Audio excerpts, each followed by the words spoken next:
মার্কিন নির্বাচনে জয়ী হন ডোনাল্ড ট্রাম্প। এরপর থেকে আবারও আলোচনায় বাংলাদেশ যুক্তরাষ্ট্রের সম্পর্ক। অন্তর্বর্তী সরকারের প্রধান উপদেষ্টা ডক্টর ইউনূসের সাথে ট্রাম্পের পুরনো দ্বন্দ্ব দুই দেশের সম্পর্কে প্রভাব ফেলবে আলোচনায় আসে এমন বিষয়ও। আসসালামু আলাইকুম গাইস, অল্প কথাতে ভিডিওটা শেষ করে দেব, বাট হয়তো আপনি থাম্বনেলটা দেখে কিন্তু ভিডিওতে ক্লিক দিচ্ছেন। যাই হোক না কেন, ট্রাম্পের সাথে কিন্তু ডক্টর ইউনূসের একটা ঝগড়া ছিল। পুরো ভিডিওটা দেখলে ইনশাল্লাহ বুঝতে পারবেন যে আসল ঘটনাটা কি। আপনি থাম্বনেল এবং টাইটেল পরেই কিন্তু ভিডিওতে ক্লিক দিচ্ছেন যে আসল ঘটনাটা জানার উদ্দেশ্য। তো যাই হোক না কেন, আশা করছি আপনি যদি আমার চ্যানেলে নতুন হয়ে থাকেন অবশ্যই চ্যানেলটা সাবস্ক্রাইব করে যাবেন। তো যে বিষয়ে আমি কথা বলতে চাচ্ছি যে আসলেই ট্রাম্প এবং ইউনূসের ভিতরে যে ঝগড়াটা, সেটার মূল ভিডিওটা দেখবো আজকে, যে হ্যাঁ আসলে তাদের মূল উদ্দেশ্য এবং মূল কাহিনীটা কি। না দেখলে আপনি বুঝতে পারবেন না, যে মূল যে বিষয়টা আছে সেটা আপনি না দেখলে বুঝতে পারবেন না। চলুন যাই মূল ভিডিওটা শুরু করি, ইনশাল্লাহ বুঝতে পারবেন। মার্কিন নির্বাচনে জয়ী হন ডোনাল্ড ট্রাম্প। এরপর থেকে আবারও আলোচনায় বাংলাদেশ যুক্তরাষ্ট্রের সম্পর্ক। অন্তর্বর্তী সরকারের প্রধান উপদেষ্টা ডক্টর ইউনূসের সাথে ট্রাম্পের পুরনো দ্বন্দ্ব দুই দেশের সম্পর্কে প্রভাব ফেলবে আলোচনায় আসে এমন বিষয়ও। তবে এ নিয়ে শুরুতে কথা না বললেও এবার মুখ খুলেছেন ডক্টর ইউনূস। কি বার্তা দিলেন তিনি, জানাচ্ছেন সহকর্মী শাহাদাত রিফাত। ছাত্র জনতার গণ আন্দোলনে শেখ হাসিনা সরকার পতনের পর অন্তর্বর্তী সরকারের প্রধান হন ডক্টর মোহাম্মদ ইউনূস। তবে দায়িত্ব নিয়ে নানামুখী চ্যালেঞ্জের মুখে পড়েন প্রধান উপদেষ্টা। প্রশ্ন উঠে, মার্কিনী শক্তি কি নতুন এই সরকারের পাশে থাকবে? তবে সব জল্পনা কল্পনা উড়িয়ে দিয়ে ওয়াশিংটন জানায় অন্তর্বর্তী সরকারকে সব ধরনের সহযোগিতা করবেন জো বাইডেন। শুধু তাই নয়, ভবিষ্যৎ রোডম্যাপ নিয়ে জাতিসংঘের অধিবেশনের ফাঁকে বৈঠকও করেন বাইডেন ইউনূস। অ্যান্টিব্যাকটেরিয়াল অ্যাডিটিভ যুক্ত সেরা ওয়াটার ট্যাঙ্ক বিশুদ্ধ পানিতে ব্যাকটেরিয়া জন্মাতে দেয় না। এর মধ্যে মার্কিন নির্বাচনে ডোনাল্ড ট্রাম্পের জয়ের পর আবারও আলোচনায় ঢাকা ওয়াশিংটনের সম্পর্ক। এর অন্যতম কারণ ট্রাম্পের সাথে অন্তর্বর্তী সরকারের প্রধান উপদেষ্টা ডক্টর মোহাম্মদ ইউনূসের পুরনো বিবাদ।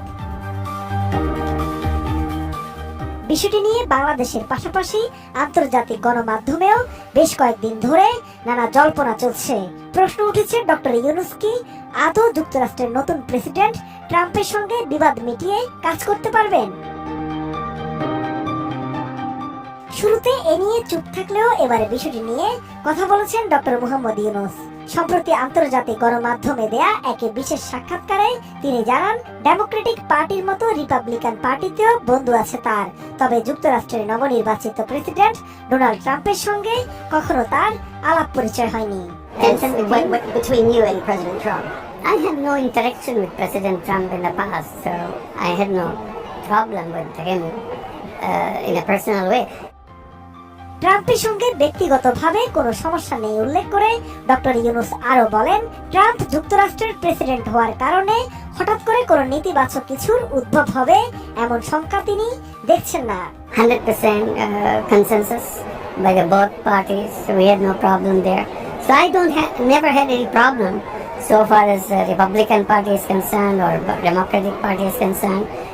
সরকারের পররাষ্ট্রনীতি বিষয়ক আরেক প্রশ্নের জবাবে প্রধান উপদেষ্টা ডক্টর ইউনূস বিষয়টির ব্যাখ্যা দিয়ে বলেন, তাকে যখন মার্কিন কংগ্রেশনাল গোল্ড মেডেল দেয়া হয় তখন উভয় দল এই বিষয়ে একমত প্রকাশ করেছিল। কাজেই তাকে যদি কেউ অপছন্দ করত তাহলে তখনই তারা প্রতিবাদ জানাতো। I have friends in the Democratic Party, I have friends in the Republican Party.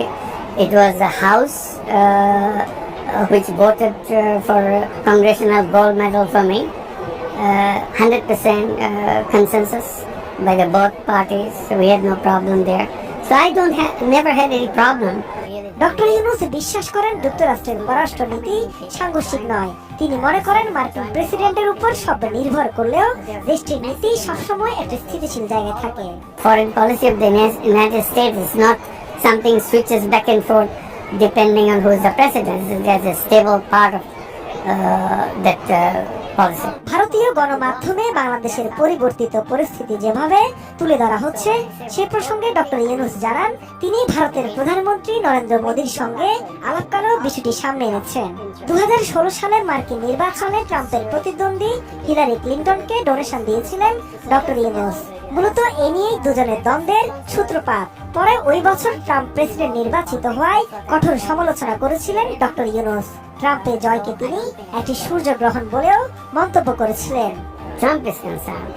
So I don't see any negative thing emerging suddenly because Trump is the president of the United States.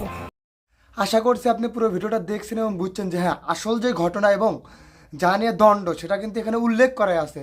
তো আপনি যদি আমার চ্যানেলে নতুন হতে অবশ্যই চ্যানেলটা subscribe করে যাবেন। সবাইকে ধন্যবাদ।